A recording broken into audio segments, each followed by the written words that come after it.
Assalamualaikum semua, apa khabar? Ini adalah merupakan siri ketiga penjelasan saya berkaitan dengan bintang Thuraya di awal pagi. Tapi penjelasan kali ini saya lebih memfokuskan kepada dakwaan adakah benar bahawa penyakit dan wabak di bumi ini dia tidak akan kekal melebihi 50 hari. Penjelasan ini dia adalah bertitik tolak daripada hadis riwayat Imam Ahmad yang melaporkan bahawa Nabi SAW bersabda, "Idza tala'an najmu dha sabah," apabila terbit bintang, yakni bintang Thuraya pada waktu pagi, rufi'atil ahah, maka akan terangkatlah akan penyakit. Berdasarkan kepada hadis ini, ada sebahagian daripada para asatizah memahami bahawa kalaulah pada waktu subuh kita ternampak bintang Thuraya di langit belah timur, maka pada saat itu semua penyakit akan terangkat. Jadi kita dah ulas dalam video sebelum ini. Yang pertamanya, dari sudut sanad hadis ini ramai ulama mengkritik statusnya sebagai dhaif. Baiklah kalau kita menerima hadis ini sebagai hadis yang dhaif kerana ada hadis-hadis sahih lain yang menyokongnya, kita kena faham bahawa hadis-hadis sahih yang lain semuanya memberikan kefahaman bahawa konteks hadis ini dia adalah merupakan penyakit kepada pokok buah tamar semasa zaman Nabi Muhammad SAW, iaitu buah-buah tamar yang dituai pada musim panas itu adalah merupakan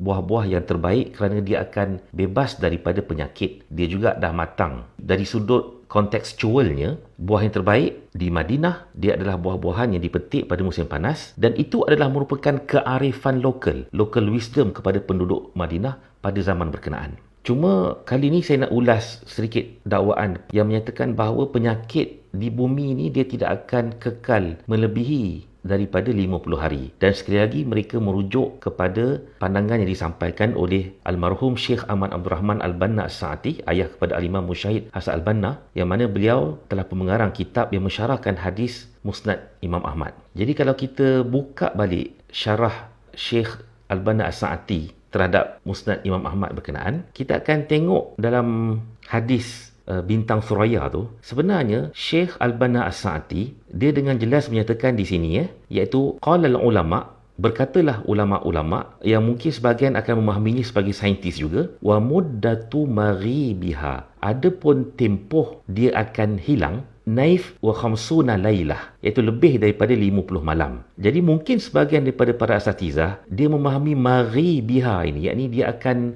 ghaib, dia akan kehilangan. Ha ni mungkin sebahagian daripada mereka memahami bahawa dia merujuk kepada al-ahah, sedangkan sebenarnya dhamir ha di sini sebenarnya dia merujuk kepada najmus tharaya, dia merujuk kepada bintang Thuraya. Kita kena baca betul-betul akan syarah hadis ni. Disebut di sini bahawa dan tempoh akan ketiadaannya iaitu lebih daripada 50 malam. Kerana apa? Li'annaha tukhfa, kerana dia yakni najmus saraya, bintang saraya tu dia akan tidak kelihatan, liqurbiha minasyamsi, kerana kedudukan bintang saraya pada waktu berkenaan dia terlalu hampir dengan matahari, qablaha, sama ada dia duduk di belakang matahari, wa ba'daha, ataupun dia duduk di hadapan mendepani matahari. Jadi sebahagian para asatizah dia salah faham. Dia ingat 50 malam ni merujuk kepada 50 malam penyakit akan terangkat lepas hari yang ke-50 tu. Sedangkan yang dimaksudkan di sini ialah dari sudut ilmu falaknya,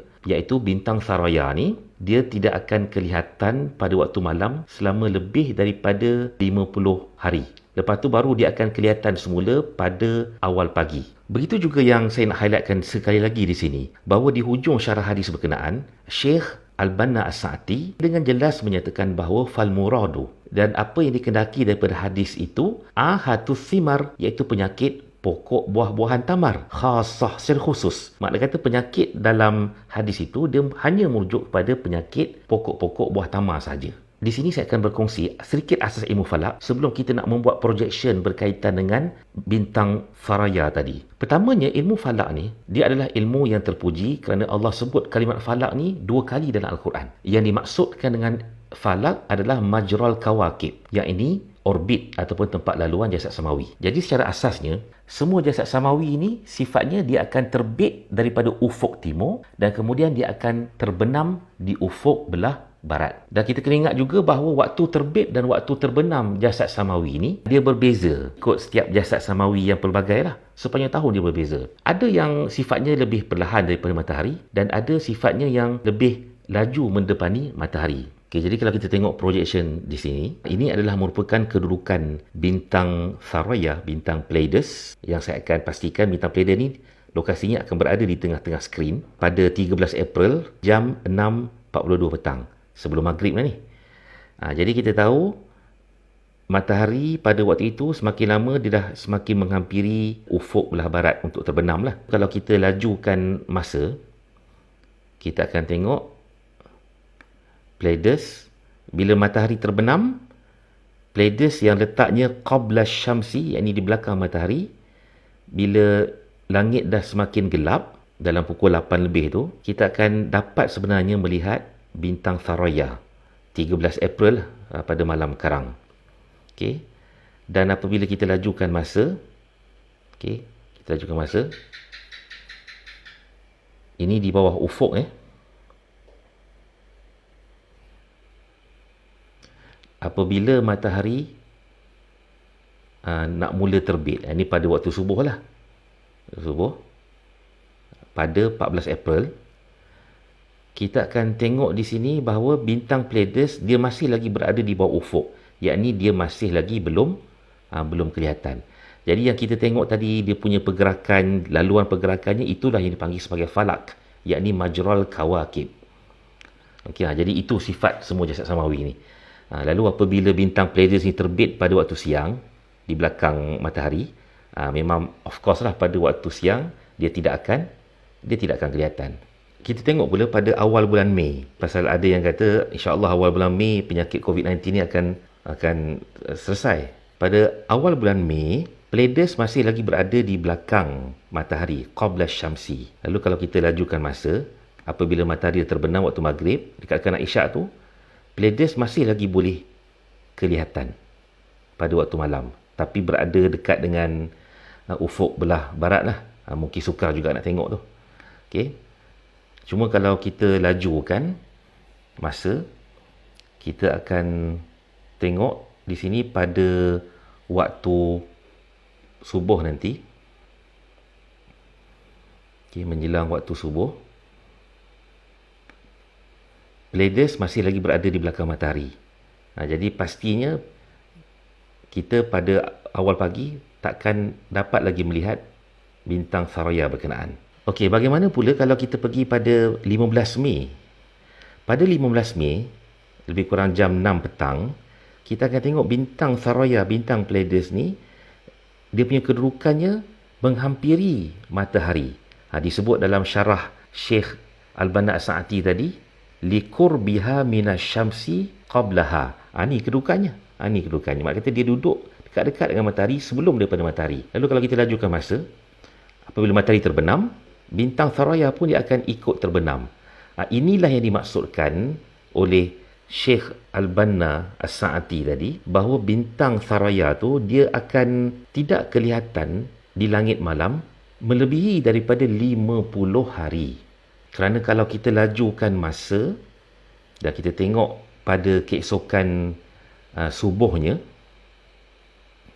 kita tengok matahari masih lagi berada di hadapan Pleiades masih lagi berada di sebelum matahari, qabla syamsi. Tengok pada waktu subuh, pastinya kita tidak akan dapat lagi melihat bintang Saroya pada waktu subuh. Tetapi kalau kita tukar tarikh pada 31 Mei. Pada 31 Mei, kalau kita tengok di sini, bintang Saroya ni dia telah pun berada ba'da syamsi di langit barat. Ini pukul 6 petang, 6.30 petang. Sepanjang malam tidak akan kelihatan akan bintang Saroya tadi kerana dia telah pun tenggelam di ufuk, di kaki langit. Okay, maka kalau kita lajukan masa, kita tengok pada subuh nanti, apabila menjelang dia nak terbit, matahari tu nak terbit di arah timur kan. Okey. Ini mungkin waktu subuh lah, dekat kat pukul 6 tu kan. Jadi bila waktu subuh, cahaya pun dah mula berselerak dan sukar untuk kita melihat bintang Saroya pada awal pagi. Mak kata awal bulan Jun pun agak sukar. Tapi kalau kita pergi sebagai contohnya pada 21 Jun, matahari di sini, bintang Saroya berada di bawah, dah pun terbenam. Dan kalau kita ini kes bintang Pleiades ni dia berada ba'da syams. Okey. Jadi kalau kita lajukan, kita tengok pada subuh keesokan harinya, ini semua berada di bawah ufuk bumi ya. Okey. Kita akan tengok di kaki langit timur, bintang Pleiades dia dah mula kelihatan pada 22 Jun jam 5.20 tu boleh mula kelihatan. Ni tak masuk waktu subuh lagi. Matahari masih jauh lagi berada di bawah ufuk. Jadi sebenarnya inilah dia tempoh yang disebut dalam syarah hadis berkenaan bahawa kebiasaannya kalau ikut lokaliti di negara Arab, bintang Pleiades tu dia tidak akan kelihatan melebihi daripada 50 malam. Dalam konteks kearifan tempatan orang-orang Arab, apabila mereka dapat melihat bintang Pleiades, bintang Saroya ni pada awal waktu pagi di kaki langit belah timur, itu adalah merupakan petunjuk kepada musim panas. Dan inilah musim yang terbaik untuk mereka ni menuai buah-buah tamar, kerana pokok-pokok tamar ni dia akan selamat daripada serangan penyakit. Ada satu lagi yang saya nak ulas, iaitu sebahagian daripada sahabat-sahabat juga turut merujuk kepada kitab Badhlul Ma'un fi Fadli Ta'un yang dikarang oleh Al-Hafiz Ibn Hajar Al-Asqalani. Dalam kitabnya disebut, ada sebahagian memahami petikan daripada halaman 369 kitab berkenaan dengan menyatakan bahawa Al-Hafiz Ibn Hajar pun turut menyatakan bahawa Ta'un dia akan terangkat apabila masuknya musim panas. Ini kita kena baca betul-betul. Dalam buku surat berkenaan, sebenarnya Al-Hafiz Ibn Hajar nak menceritakan perbezaan penyakit ta'un semasa zaman dia berbanding dengan ta'un yang berlaku sebelum daripada zaman dia. Mungkin semasa zaman Nabi dan seumpamanya. Pasal sifat penyakit ni dia berbeza mengikut tempat, mengikut cuaca, mengikut kedudukan dan seumpamanya. Jadi dengan sebab itu, Al-Hafiz Ibn Hajar, dia bagi tahu antara sifat ta'un semasa zaman dia ialah dia berlaku pada musim sejuk dan terangkat pada musim bunga. Yakni sebelum musim panas lagi, dah terangkat dah penyakit ta'un. Adapun ta'un-ta'un sebelum daripada zaman dia, yakni mungkin merujuk pada ta'un zaman Nabi lah, dia berlaku pada musim bunga, selepas tamatnya musim sejuk, dan dia akan terangkat. Dia akan terangkat pada awal musim panas. So kita kena jelas makna kata-kata Al-Hafiz Ibn Hajar Al-Asqalani ni. Dan dalam masa yang sama, kita kena ingat juga bahawa ta'un yang disebut dalam hadis Nabi, dia bukannya ta'un yang kita faham pada zaman sekarang ni sebagai kolera. Dia bukan. Ta'un zaman Nabi, dia adalah penyakit plague, penyakit yang begitu deadly, penyakit yang begitu berbahaya dan membawa kepada kematian dalam masa yang agak pantas. Jadi konteksnya berbeza. Jadi mudah-mudahan dengan penjelasan ini, saya menyeru kepada semua pihak agar bertakwalah kepada Allah, ta'amanahlah dengan ilmu, dan jangan sama sekali kita memberikan harapan yang palsu kepada umat Islam. Kononnya bila masuk musim panas nanti, penyakit COVID-19 akan terangkat. Kita kena ingat bahawa di saat negara China dilanda penyakit COVID-19 semasa mereka berada pada musim sejuk, negara-negara di hemisfera selatan seperti Australia, mereka juga berhadapan dengan ancaman COVID-19. Dan pada waktu itu mereka berada pada musim panas. Jadi mudah-mudahan Allah merahmati kita semua. Bertakwalah banyak-banyak kepada Allah. Barang siapa yang mendusta di atas kalam Nabi, maka baginya adalah api neraka. Wassalamualaikum warahmatullahi wabarakatuh.